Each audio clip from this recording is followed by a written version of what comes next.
Assalamualaikum warahmatullahi wabarakatuh. Perkenalkan, saya Rizka Ayu Prameliana dari Prodi Manajemen. Di sini saya akan mempresentasikan tentang sumber hukum Islam.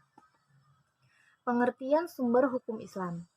Sumber hukum adalah segala sesuatu yang melahirkan atau menimbulkan aturan yang mempunyai kekuatan, yang bersifat mengikat, yang apabila dilanggar akan menimbulkan sanksi tegas dan nyata.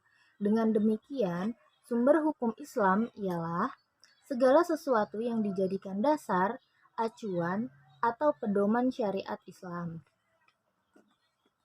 Sumber-sumber hukum Islam ada 3, yaitu yang pertama Al-Quran, yang kedua hadis, yang ketiga ijtihad. Di sini saya akan membahas tentang sumber hukum dalam Islam secara ijtihad.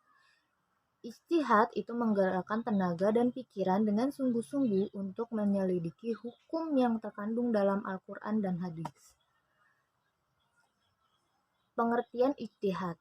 Ijtihad mempunyai arti umum yaitu sebagai kekuatan atau kemampuan dalam mencetuskan ide-ide yang bagus demi kemaslahatan umat. Dasar-dasar ijtihad. Dasar-dasar ijtihad adalah Al-Quran dan Sunnah. Bisa dilihat di Quran surat An-Nisa ayat 105 dan Quran surat Al-Rum ayat 21. Syarat-syarat mujtahid. Di sini ada rukunnya sebelum kita pergi ke syarat-syarat mujtahidnya. Rukun-rukun ijtihad adalah al-waqi, ya. Yang kedua mujtahid, yang ketiga mujtahid fil, yang keempat adalah dalil syara. Nah, syarat-syarat menjadi mujtahid yaitu memahami ayat Al-Quran dan asbabun nuzulnya serta ayat-ayat nasak dan masuknya. Yang kedua, memahami hadis dan sebab wujudnya.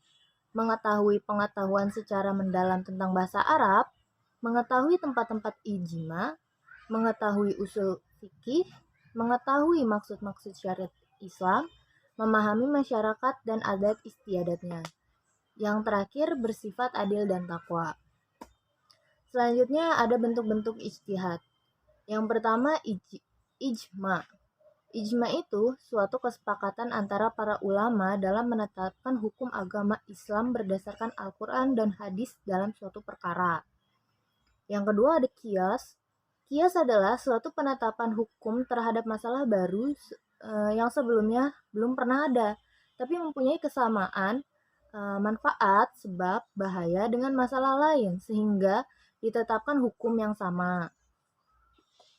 Yang ketiga ada ishab, adalah menetapkan hukum suatu perbuatan yang tidak secara tegas dalam Al-Quran dan hadis yang didasarkan telah menjadi adat istiadat atau merupakan suatu kebiasaan. Yang keempat ada maslahah mursalah, adalah penetapan hukum yang berdasarkan pada pertimbangan manfaat dan kegunaannya. Yang kelima ada sudut zariyah, adalah pemutusan untuk suatu hukum mengenai hal yang mubah, makruh, atau haram demi kepentingan umat. Yang ke-6 ada ishab, ada yang ketujuh ada urf, yang ke-8 ada ishan. Fungsi ijtihad. Fungsi ijtihad adalah untuk menentukan hukum sesuatu yang tidak ditemukan di dalil hukumnya secara pasti dalam Al-Quran dan hadis. Nah, di sini juga ada perlunya ijtihad, ada analisa-analisanya dari yang pertama ada fardu ain, fardu kifayah, dan yang ketiga sunnah.